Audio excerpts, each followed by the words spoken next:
Hi అండి, this is Roopa. So ఈరోజు కాకరకాయ కర్రీ ఎలా ప్రిపేర్ చేస్తారో చూసేద్దాము. నేను చేసిన విధంగా మీరు ఒకసారి ట్రై చేయండి. చేదు అనేది అస్సలు ఉండదండి. ఇష్టం లేని వాళ్ళు కూడా ఇష్టంగానే తింటారండి, అంత బాగుంటుంది కాకరకాయ కర్రీ. అండ్ మీకు నెక్స్ట్ వీడియోలో ఏమైనా కర్రీస్ కావాలంటే కామెంట్ బాక్స్లో పిన్ చేయండి, నేను ఆ కర్రీ ప్రిపేర్ చేస్తాను. అండ్ కాకరకాయ కర్రీ ఎలా ప్రిపేర్ చేస్తారో చూసేద్దాము. ఫస్ట్ అయితే కాకరకాయ మీద ఉన్న పీల్ని కాకరకాయ మీద ఉన్న పీల్ వల్లనే కొంచెం చేదు ఉంటుందండి. తీసేసిన తర్వాత ప్యాన్ పెట్టుకోండి.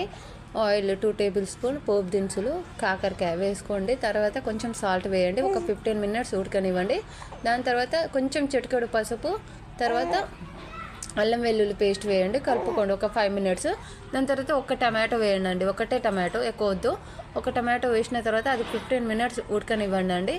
దాని తర్వాత కొంచెం మీకు తగ్గినంత కారం, అండ్ మీకు ఫ్రై కావాలంటే ఫ్రై లాగా చేసుకోండి. లేదు నాకు కొంచెం వాటర్ పోసుకుంటా, నేను ప్యూరీ కావాలి అంటే కొంచెం వాటర్ పోసుకుంటే సూపర్ ఉంటుంది. అండ్ మీరు వీడియో చూస్తున్నారు కానీ లైక్, షేర్, సబ్స్క్రైబ్ చేయట్లేదు, కొంచెం ఫాలో అవ్వండి, కొంచెం సపోర్ట్ చేయండి.